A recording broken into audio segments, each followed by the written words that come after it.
jamono ji nga nekk au devant de l'actualité te li ko waral mooy don bi nga xam ni da nga ko yóbbu Touba jagleel ko foofu ay malade xalif bi recevoir la mais après yëf yi dafa jur coow déjà coow loolu bett na la. bettu ma mais metti na ma. metti na ma parce que ay kilifa façon nit bu nekk ñi nga xam ne ñii nee nañu ay imam lañu ñii nee nañu ay kilifa lañu. amul lu ñu waxul te xamuñu ma. donc loolu moo ma metti parce que boo toogee dégg ñoo xam ne xamuñu la nee nañu ñoom ci diine la ñu nekk ñi lay seedeel loo xamante ne xamuñu la bon ça m'a un peu secoué 2 jours mais dañuy doxal rek. amul problème métti que yow xalif bi daf la warul recevoir parce que dañoo jàpp ni que da nga ñàkk teggin am na sax ñu lay dëkkale maanaam di la jegele ci ay mbirum mërs. waaw mais xam nga sëñ Mountakha yàlla na fi yàgg te wér dañuy wax nit ñi rek ne nit sàcc na alalu réew mi dem toog sëñ Mountakha ci mbaaxam ak yërmandeem recevoir ko. nit njaaloo na fi ba ñu yëg ko. ñu tuumaal ko ay viol ñu dem mu toog sëñ Mountakha recevoir ko ci yërmandeem nit nekk na fi ñàkk na fi nekk jullit ay ambassadeur u tubaab belge français du ñu ay jullit dañuy dem sëñ Mountakha ci yërmandeem recevoir ko asumalaat nag man mii kat ci ndey ak ci baay samay maam ak maamaate maam nekk jullit donc lu tax man sëñ Mountakha du ma recevoir ñaanal ma sénégalais bu baax da ngay ñaan toog tàllal say loxo sëñ Mountakha nag bëgg lu baax. Pourquoi cette personne dit déranger autant? Mes positions dérangent mais mes positions je les assume et je les assume encore plus aujourd'hui. Voilà léegi dañuy ñëw ci don bi nga yóbbu fa don mais c'est en matériel soo ko xaymaa ci xaalis ëpp na 60 millions et. non xam nga nit ñi ils ont pas compris chaque année on a une campagne médicale qu'on fait en dehors des accusations. donc mel ni Gabriel njëkkewoo Touba am na foo dem avant ngay dem Touba. je pense andi na ay documents yoo xam ne après dina ci. non parce que chaque année en fait depuis 2020 association bari na barab yu nga xam ne. nit ñi yittewoo nañu ku leen taxawu ci wàllu wér-gu-yaram. mu yóbbu fa matériel kenn médiatiser wu ko kenn waxu ci. donc je pense que dëkk bu mel ni Touba soxla lu nga xam ne matériel médical la mu yóbbu ko fa nañu xool geste ba. waaw mais bu Touba bi comment ça s'est passé ak. ñaawa déjà avant ñu ñëw ci originaux. non bu Touba bi non Touba c'est ça rentre dans le cadre d'une campagne boo xamante ne depuis 3 ans c'est la 3e année qu'on le fait. man en tant que personne normale su ma doon joxe damay dem ci maire yi wala ci ñi nga xamante ne ñoom ñooy représenter communes yi ma jox leen bu ma leen ko joxee du ma ci am lu ma neex léeg-léeg je constate que c'est pas mis à disposition des populations. léeg-léeg je constate que c'est utilisé à des fins politiques. parce que doo dégg sax ñu ne association ba moo ko joxe politique yi dañ naan ñoom ñoo ko joxe. alors que ci yéen la jóge woon. alors que ne ci ñun la jógee léegi nag buñ ko togee ci ay loxo ñoo xamante ne dañuy politique.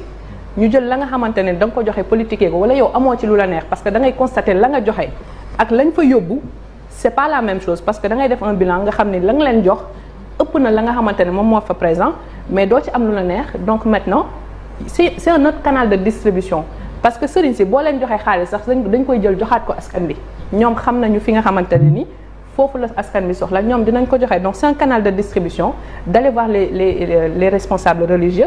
du Touba la ñu commencé daaw la ñu commencé Cambérène pourquoi Cambérène parce que man fa laa jàngee fa laa màggee donc je l'ai fait là-bas je l'ai fait à Matam je l'ai fait à Podor dans des communes yoo xamante ne j'ai remis à des autorités locales donc xaw ma lu tax Touba bi léegi Touba bi yow déjà li nga fa andi soo ko xayma ñaata la ci xaalis mais c'est surtout l'origine de l'argent y a pas d'argent yóbbuñu fa xaalis mais am li nga fa andi daw xaalis la jar il y a une campagne médicale d'un montant de 67 millions bu ñu xayma li ñu def ci campagne médicale ren bi yëpp c'est 67 millions te 67 millions yooyu yóbbuñu ko Touba y a d'autres conteneur am na benn boo xam ne mi ngi fii ci sa stock Tivaouane la jëm am na beneen mi ngi fii ci sa stock yegg si na fële la jëm Matam la jëm am na yeneen ñaar yoo xam ne ñi ngi ñëw dina dem Kaolack dina dem feneen on a prévu loolu yëpp boo ko globalisé loolu moo indi le montant de la campagne médicale 2022 de 67 millions il faut que nit ñi delloo ci seen xel deuxième chose nee nañu Gabriel man j'ai travaillé 10 ans à l'étranger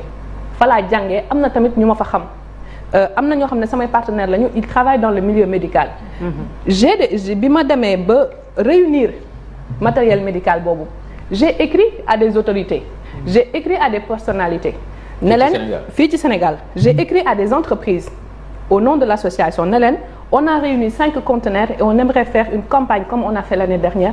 Aidez-nous à payer le transport qui était estimé à 12 millions pour l'ensemble des transports. am na ñoo xamante ne ñoo ma ëpp xaalis am na ñoo xam ne c'est des chefs d'entreprise sénégalais dans le cadre de la RSE ils auraient pu nous aider. Plus de 22 entreprises on les a sollicitées sur les 22 il y en a que 2 qui ont répondu pour payer les transports.